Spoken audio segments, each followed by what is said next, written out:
오늘 하나님의 말씀은 구약성경 이사야 4장 1절부터 6절 말씀입니다. 오늘 이 이사야 4장 메시아 여호와의 싹이라는 제목으로 함께 말씀을 나누겠습니다. 자, 1장부터 함께 우리가 말씀을 보았습니다만 이것은 남유다에 대한 하나님의 경고의 말씀이고 또 예언의 말씀인데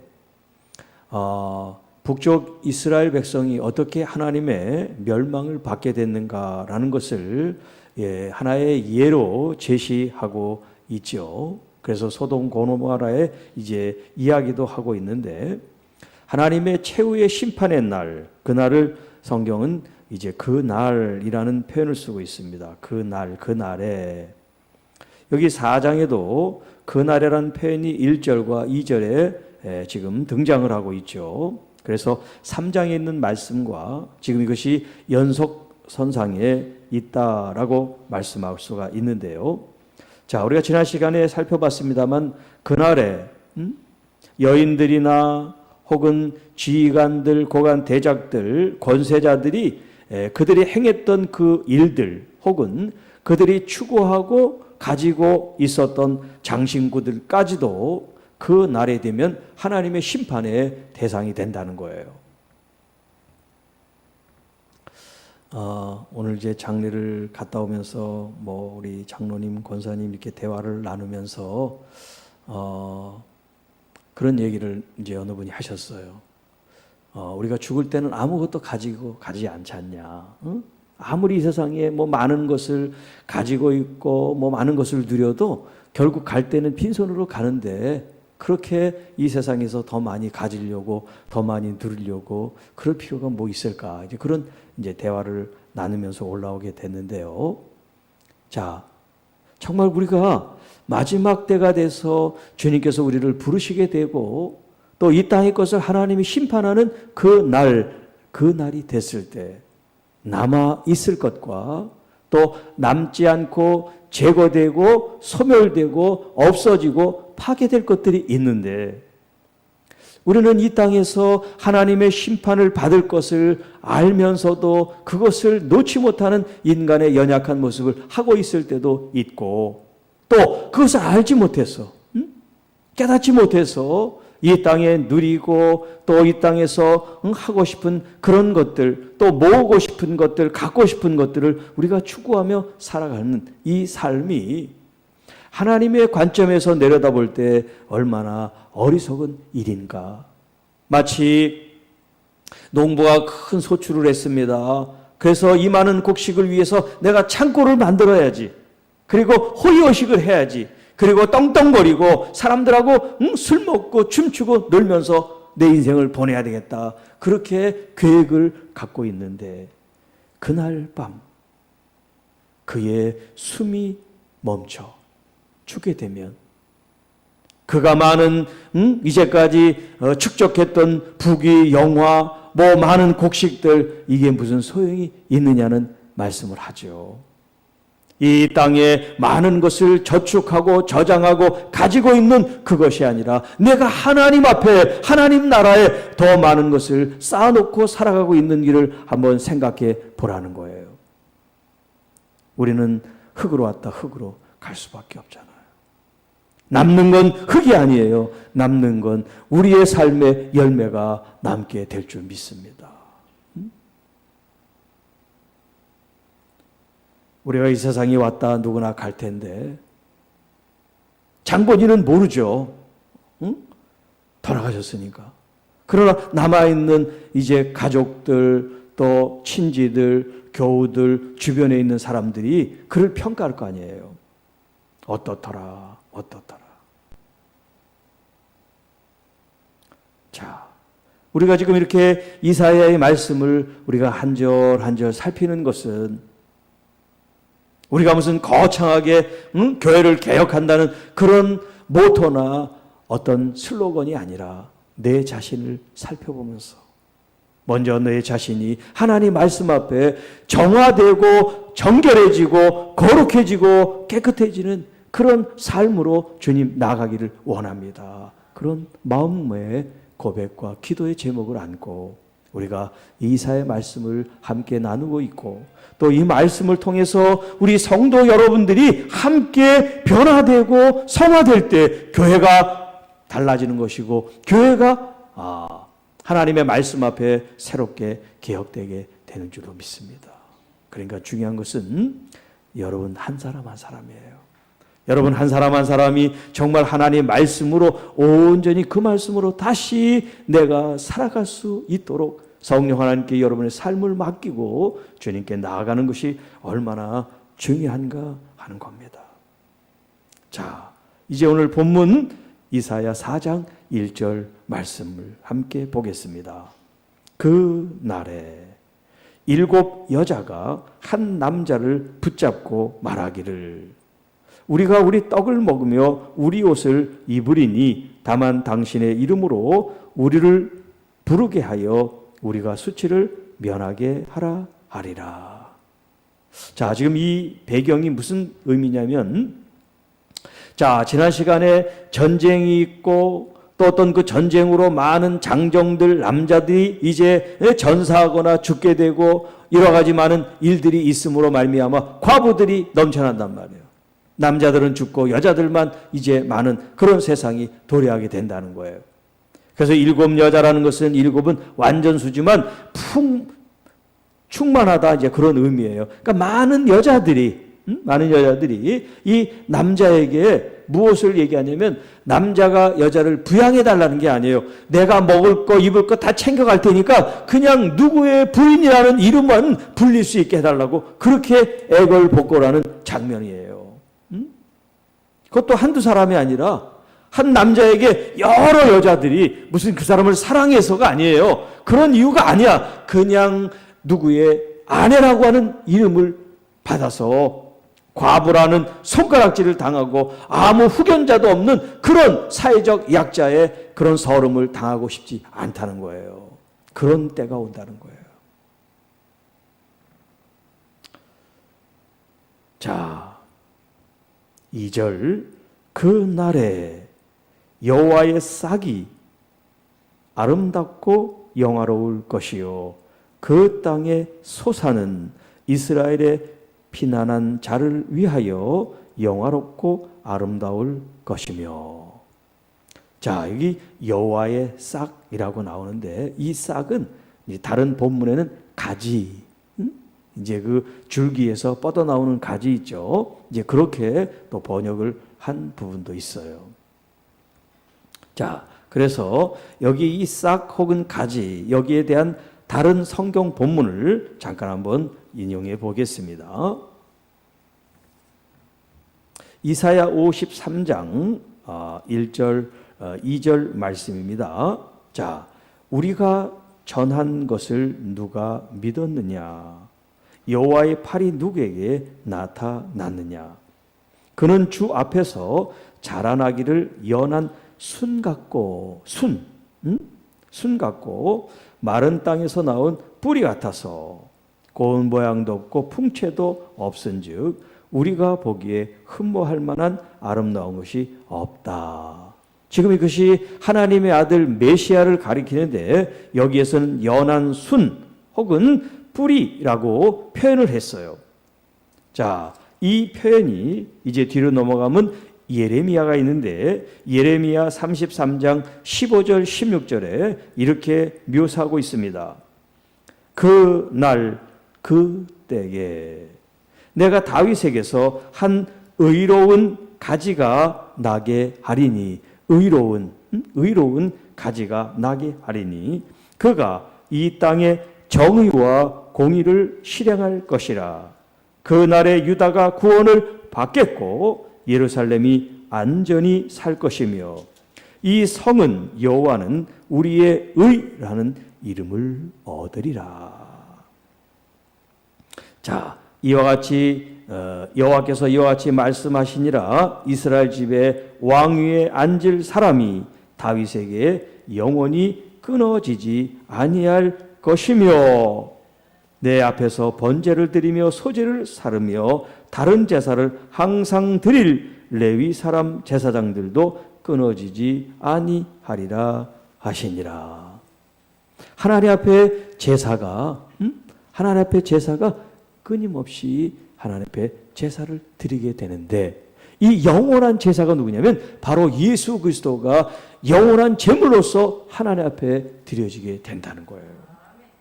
그런데 이 오실 예수님을 의로운 가지라고 표현을 하고 있고, 또 좀 전에 읽었습니다만 이사야 53장에는 순 혹은 뿌리라고 표현을 하고 있고, 또 여기 지금 오늘 본문인 이사야 4장 2절에는 싹, 여호와의 싹이라는 표현을 쓰고 있단 말이에요. 자, 전부 다 나무와 관련이 있죠. 식물과 관계가 있죠. 생명이죠, 생명. 이제 여기 우리 화분들을 이렇게 관리하고 물을 주고 보다 보면 거의 죽었다 생각하는데 그 다음 봄이 되면 또 살아나요. 네. 아주 참 신기할 정도로 살아납니다. 왜냐하면 생명이 있기 때문에 그런 거예요.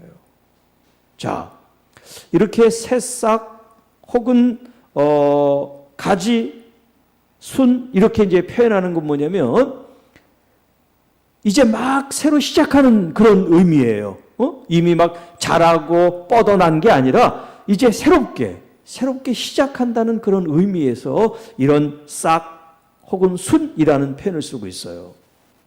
그건 뭐냐면 예수 그리스도께서 이제까지 모세로부터 내려온 그런 어떤 율법과 전통과 장로들의 어떤 그런 전승을 예수 그리스도께서 그대로 답습하고 따라하는 게 아니라 하나님의 아들로서 이 땅에 새로운 하나님의 의의 모습을 이 땅에 보여주고 오신 분이 누구냐? 바로 예수 그리스도라는 거예요. 그래서 새 순이라는 표현을 쓰고 새 싹이라는 표현을 쓰는 거예요. 여호와께서 그의 생명을 주사 이 땅에 황폐화되고 또 이 땅이 정말 황무지가 돼서 개간해도 무언가 그 어떤 양식을 얻을 수 없는 그런 절망스러운 폐허, 전쟁에 패한 그 장소, 그 나라, 그 사람들에게 예수 그리스도를 통해서 메시아를 통해서 새로운 시작, 그래서 그들에게 소망을 주고 그들에게 구원에 대한 새로운 꿈을 꾸도록 만들고 계시다는 그런 상징적인 의미고 예언적인 의미가 여기 여호와의 싹이라고 할 수가 있어요. 자, 그 날에 여호와의 싹이 아름답고 영화로울 것이다. 하나님께서 이 땅에 생명을 불어넣고 구원의 역사를 일으킨 예수 그리스도 하나님의 아들이 이 땅에 아름답다, 보시기에 힘이 좋았더라 하시는 것처럼 하나님께서 당신의 아들 예수님을 이 땅에 보내신 이 일이 비록 마곡간 구유에 누이셨지만 하나님 아버지께서는 나의 사랑하는 우리 예수 그리스도가 가장 아름답고 가장 보배롭고 가장 영광스럽고 존귀한 것인 줄로 믿습니다.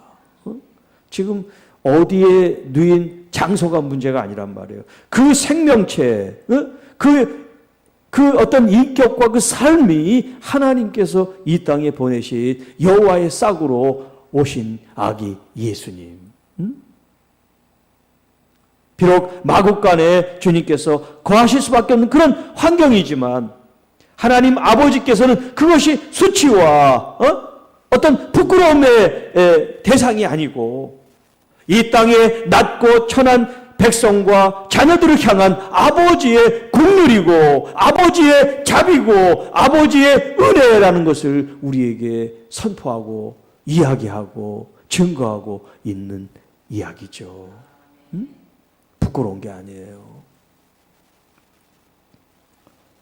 또한 그 땅에 솟아는 이스라엘의 피난한 자를 위하여, 여기 이스라엘의 피난한 자는 하나님의 심판이 있지만 그 심판을 모면한 사람들, 이제 남은 사람들이라고 표현하죠. 남은 자, 그루터기. 그 사람들을 통해서 하나님의 거룩한 구속사가 이어질 것이고 그들로 말미암아 하나님께 영광과 존귀를 받으실 거다. 여러분 지금 신앙생활은 여러분이 남은 자인 줄로 믿습니다. 여러분 환난이 있고 어떤 핍박이 있어도 여러분이 살아남게 되기를 축복합니다. 지금 많이 힘드십니까? 예기치 못한 불행이 찾아왔습니까? 정말 견딜 수 없는 아픔이 있습니까? 그때일수록 더욱 우리 주님을 의지하는 여러분이 되시기를 축복합니다. 하나님, 나 아파요, 나 힘들어요, 나 죽겠어요, 그런 원망의 소리를 할지언정 주님을 놓치면 안 돼요. 울음이 복받치고 가슴을 쥐어짜는 한이 있어도 주님을 놓치면 안 돼요. 끝까지 주님께 여러분의 마음과 정성과 힘을 다하여 우리 주님을 끝까지 의지하고 버티시기를 바랍니다. 참고 견디는 자가 이기게 되어 있습니다. 궁극적으로 이기는 자가 주님 상급을 받고 멸류관을 받고 보상을 받게 되는 것처럼 인내하시기 바랍니다. 주님이 여러분을 보고 계시고 붙들고 계시는 줄로 믿습니다. 3절, 시온에 남아있는 자, 예루살렘에 머물러 있는 자, 곧 예루살렘 안에 생존한 자 중 기록된 모든 사람은 거룩하다 칭함을 얻으리니. 왜 그러냐면 이제 마지막 때 하나님의 심판을 견딘 사람들이에요. 통과한 사람들이에요. 정화되고 정결하게 된 사람들이에요. 그래서 그들이 이제 거룩하다라고 칭하게 된다는 거예요. 자, 하나님의 심판이 어떻게 이 땅에 임하게 되느냐, 또 왜 임하게 되느냐, 그 목적이 무엇이냐가 4절에 나옵니다. 이는 주께서 심판하는 영과 소멸하는 영으로 시온의 딸들의 더러움을 씻기시며 예루살렘의 피를 그 중에서 청결하게 하실 때가 됨이라. 여러분, 하나님의 심판은 우리의 어떤 죄를 추궁하고 책망하고 책벌하는 목적도 있지만 이 심판을 통하여 정화, 깨끗하게 우리를 새롭게 하는 데 목적이 또 있어요. 이런 환난을 통해서 우리가 더 정결해집니다. 더 단단해집니다. 더 주님만 의지하게 된다는 거예요. 불순물이 빠집니다. 허영이 빠집니다. 이 세상에 가지고 있었던 욕망들이 사라지게 돼요. 내가 지금 죽게 됐는데 지금 돈이 문제가 아니야. 내가 죽게 됐는데 명예가 문제가 아니야. 이렇게 사람이 단순화된단 말이에요. 그렇지 않고 천년만년 살 것 같이 하면 돈을 모으려고 어떤 그런 욕망과 욕심에 따르고 이 세상에 하고 싶은 일들, 계획하는 일들이 얼마나 많은지 모릅니다. 사실 제가 지금 한 달 사이에 제 가까운 사람이 장례가 셋이 났어요. 저희 어머님이 그랬지, 2주 지나서 저희 작은아버지 또 돌아가셨지, 그리고 또 이제 어제 우리 원로 목사님 돌아가셨지. 지금 한 달도 안 됐는데 3분이 돌아가셨어요.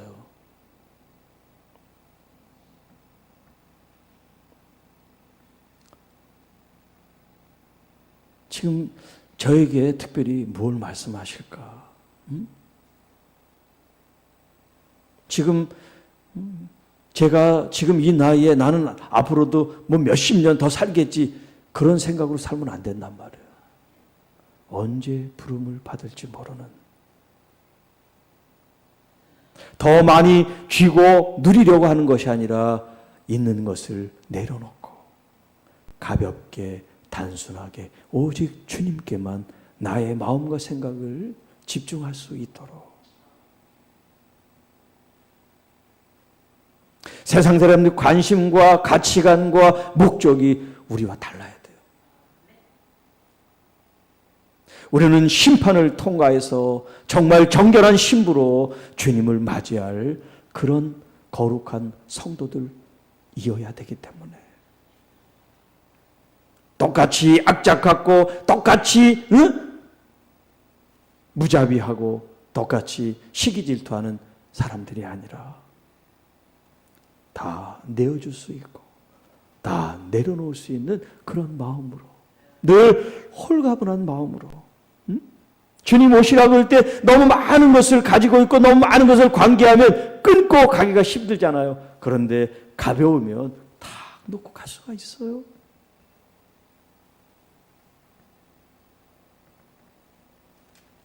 또 우리는 이 땅에서 영원히 헤어지는 게 아니라 다시 만나잖아요.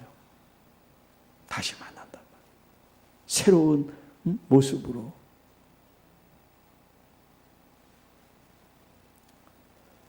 자, 여기 심판의 영과 소멸의 영에 대한 말씀을 주시는데, 이 영은 루하흐, 우리가 이제 성령 혹은 바람, 숨, 이렇게 이제 번역이 되는 단어죠. 자, 성령께서 심판하시고 소멸하신다. 여기 이제 소멸은 불로 태우는 거잖아요. 이제 그 불을 통해서 불순물이 제거되고 순금이 정제되는 것처럼, 여러분, 소멸의 불은 죄는 태우고 우리의 영혼을 주님께서 구속하시고 구원하시는 그런 정결체가 된다면 감사한 거죠. 그래서 우리가 연단 후에 정금처럼 나온다. 많이 두드려 맞고 많이 고통받고 연단받고 시험받는 사람들이 진짜 주님의 사람으로 만들어져 가는 과정이라고 할 수가 있단 말이에요. 자, 이렇게 심판하고 소멸하는 성령의 역사가 우리의 더러움을 씻어주시고 우리를 청결하게 깨끗하게 하시는데 목적이 있다. 우리가 새벽에 이 신부에 대한 노래를 이야기합니다만, 신부가 깨끗하지 않으면 신부가 아니잖아. 신부의 생명은 뭐냐? 정결하고 깨끗함에 있는 거잖아요. 우리 한국 교회가, 우리 교회가 여러분 한 사람 한 사람들이 하나님 앞에 진짜 순수해지고 순전해지고 깨끗해지고 정결해지기를 축복합니다. 자, 5절 6절, 여호와께서 거하시는 온 시온 산과 모든 지폐 위에 낮이면 구름과 연기, 밤이면 화염의 빛을 만드시고 그 모든 영광 위에 덮개를 두시며, 또 초막이 있어서 낮에는 더위를 피하는 그늘을 지으며 풍우를 피하여 숨는 곳이 되리라. 여호와 하나님께서 이제 남는 자, 그 심판을 견디고 이긴 사람들, 그 사람들을 하나님께서 보호하시고 그들을 이제 영광의 덮개로 덮어주신다라고 표현하고 있습니다. 자, 낮에는 구름과 연기. 왜요? 낮에는 덥단 말이에요.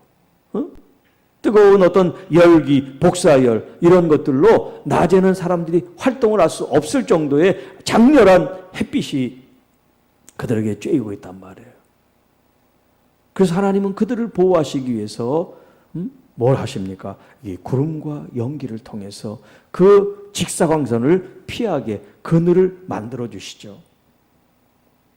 또 밤에는 빛과 불, 그래서 불기둥이라는 표현을 쓰죠. 그런 걸 통해서 이 추위를 막아주시는 그런 영광 위에 덮개를 두신다. 마치 하나님께서 큰 이렇게 뚜껑같이 덮개처럼 우리를 보호하시고 우리를 지켜주시는 그런 말씀을 주고 계세요.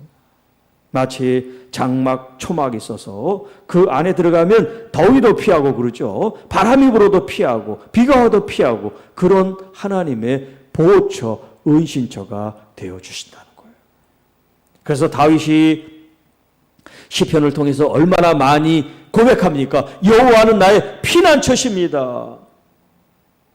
주님의 그 전능자의 날개의 그늘에 거하는 자, 그런 표현을 계속해서 하고 있잖아요. 왜냐하면 자기가 도망 다녀봤으니까, 피해봤으니까, 은신처를 구해봤으니까, 우리 주님 품에 있는 것이 얼마나 안전하고 튼튼하고 좋은지 경험해봤으니까요.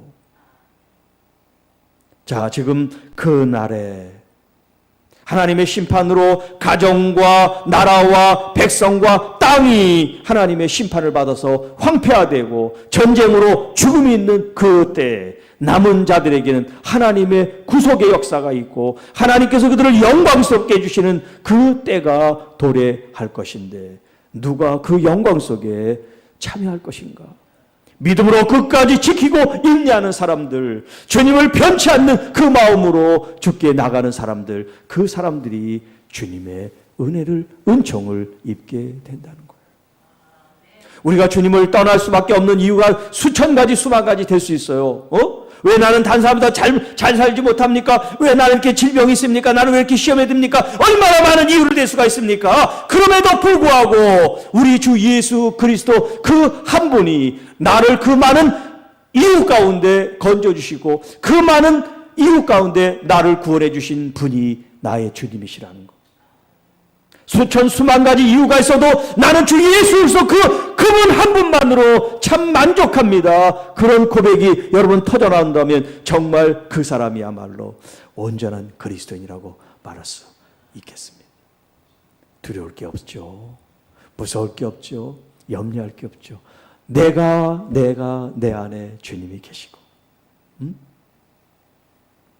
주님과 내가 하나가 됐는데 나의 염려, 근심, 걱정 우리 주님이 함께 하실 것이고 내가 기쁨으로 노래하고 춤추고 예배할 때 주님이 나와 함께 하실 거고 나의 일거수일투족 내가 숨쉬는 루아흐 숨쉬는 이 호흡까지도 우리 주님과 함께 할 수 있다면 무엇을 염려하고 근심하고 걱정할 필요가 있겠어요? 아니 죽는다 할지라도 어제 오늘 새벽인가요? 모략산 유황의 작은 산에 대한 이제 제목을 제가 했는데 사실 죽어도 좋아 그런 제목을 붙일까도 생각해 봤어요. 죽어도 좋아. 내 신랑 대신 주님 한 분만 있으면 난 주님이 원하신다면 내 생명도 주님께 드릴 수 있어 라는 그런 신부의 그 고백. 왜? 주님이 나를 그렇게 사랑하시니까. 그렇게 사랑하셔서 나를 위해 희생하셨으니까. 나도 그 주님을 위해서 그렇게 희생한다고 그게 무슨 대단한 일이 아니고 무슨 공치사를 받을 일이 아니라 자연스러운 일이라는 거죠. 사랑하는 성도 여러분, 그렇게 시험을 통과하고 심판을 통과한 사람은 거룩하다 일컬음을 받게 된다는 거예요. 메시아 대신 여호와의 싹. 이제 이 땅에 아기 예수로 오신 우리 주님. 그 주님이 나의 주여 나의 왕이십니다.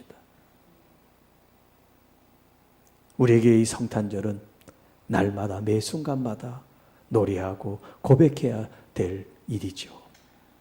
또 그 주님이 우리를 위해 십자가를 지셨고 그 주님이 우리를 위하여 부활하신 줄 믿습니다. 죽음만이 다가 아니에요. 죽음만이 결론이 아니에요. 죽음 이후에 부활이 있고 영생이 있습니다. 아무리 힘들고 아무리 어렵고 아무리 괴로워도 여러분 부활이 있음을 믿으시기 바랍니다. 그리고 우리는 영원한 생명을 보장받고 살아가는 하나님의 자녀라는 거. 내가 아파도 하나님의 자녀요. 내가 실수하고 실패해도 하나님의 자녀요. 지금은 버벅거리고 못난 일 같지만 그래도 하나님의 자녀요.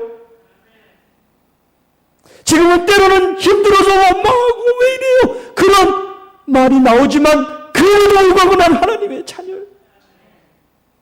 내가 내 인생의 모든 일을 다 이해하지 못하고 왜 그래요? 그렇게 하나님께 질문하고 싶어도 또 질문을 하는 순간이라도 나는 여전히 주님의 자녀입니다. 이것을 잊지 마시기 바랍니다. 나는 주님의 자녀입니다. 죽어도 좋을 수 있는 이해할 수 없고 감당할 수 없는 그런 어려움이 찾아오더라도 나는 주님의 자녀입니다. 하는 아버지를 배반하지 않습니다. 나를 구원하신 우리 주님을 내 입술로도 제가 범죄치 않도록 제 입술에 파수꾼을 세워서 하나님께 영광 돌릴 수 있게 하옵소서. 그런 마음이 될 수 있도록 우리 서로 용기를 북돋아주고 이 어려움을 믿음으로 서로 중보함으로 잘 헤쳐나갈 수 있기를 주님의 이름으로 축복합니다. 기도하겠습니다. 하나님 아버지 감사합니다. 넘어지고 쓰러지고 깨어지고 원망하고 불평하고 우리의 삶이 그렇게 시작되고 그렇게 하루하루를 지낼지라도 하나님의 자녀임을 잊지 않게 하셔서 주님 품에 다시 안기게 하시고 여호와의 새싹처럼 우리의 영혼이 새싹처럼 새순처럼 다시 돋아날 것을 믿습니다. 여호와의 생명이 우리 안에 있음을 믿습니다. 우리 구주 예수 그리스도로 말미암은 하나님의 이 구속의 은혜와 은총이 그 어떤 고통과 아픔과 상처와 괴로움이 있어도 주님의 이 선택과 또 우리를 구원하신 이 은총이 주님 날마다 더 깊고 진하게 새겨지는 하나님의 자녀가 되게 하옵시고 힘들고 어렵고 아프고 괴로울수록 주님에 대한 사랑과 섬김과 은혜와 영광과 예배와 찬양과 감사가 중단되지 아니하고 더 깊어지고 더 넓어지고 더 진해질 수 있도록 역사해 주옵소서. 슬픔을 당한 가족들에게 하늘의 위로를 공급해 주시고 예기치 못한 질병으로 주님 눈물 흘리는 사랑하는 귀한 자녀들, 가정들, 사랑하는 주의 종들을 한없는 주의 위로와 용기와 은혜와 역사를 통하여 주님 역사하시고 살아 치유하시는 은혜를 입게 하옵소서. 이제 우리가 다시 새롭게 우리 주님 오신 성탄절을 맞이하고 예배하고 영광 돌리게 하옵소서. 이 모든 말씀 우리를 구원해 주신 우리 구주 예수님의 이름으로 간절히 기도하옵나이다. 아멘.